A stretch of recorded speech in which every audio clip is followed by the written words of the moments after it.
ئەو چەوسانەوەی لە سەرمانە لە کوردستان و غێری کوردستان ئیخوان و غێری ئیخوان زەریبەی وجودمان ئەنجا نرخی ڕەنجمانە ئەنجا وزەی پشو درێژیمانە بەرەو چوونمانە بەرەو ئیسپاتکردنی وجودی خۆمان ئەو معاناتەی 44 ساڵ شعبی تورکی چێشتی ئەوە تا نەتیجەی ئیلتیزامەکەی وەردەوەردە ئەچێش ئەی بینی ڕۆژ بە ڕۆژ لە ناو تورکیا خەڵک چۆنە گەڕێتەوە بۆ ئیسلام شاری وا هەیە تۆ شوێنێکی وەکو تەڕابزون لە شیمال یان ئەسپارتە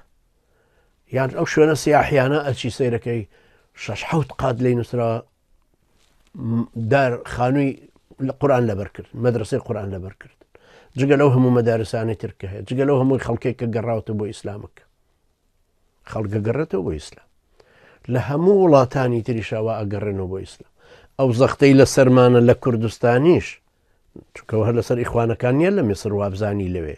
فەرقی چێ لەسەر مسلمانان نییە لە لیبیا باشە ئیمارات و سعودیە آخر کابرای مەدخەلی لەسەر چی لە پای چی بووە بە جوندی مجاهیدی خەلیفە حەفتەرێکی کافر ئەڕوا چەکی لە خەلیفە حەفتەر وەرگرتووە و ئەڕوا خۆیدا بە کوشت بۆی خەلیفە حەفتەر ببا بۆ تەڕابلس ببێ بە حاکم ئاخر ئەمە ئەقڵەتێ لەکوێ ئاخر ئەم ئیسلامەتیە کامەیە لەبەرەو زەختە لەسەر ئەهلی ئیسلام بە شێوەیەکی گشتی هەمووی هەیە خوای پەروەردگاریش یارمەتی دەرمان بێ و خۆمانی لەبەر بگرین و ئینشاءڵڵە کۆتاییشی دێ خوای گەورە یارمەتی دەری ئێمەش و ئێوەش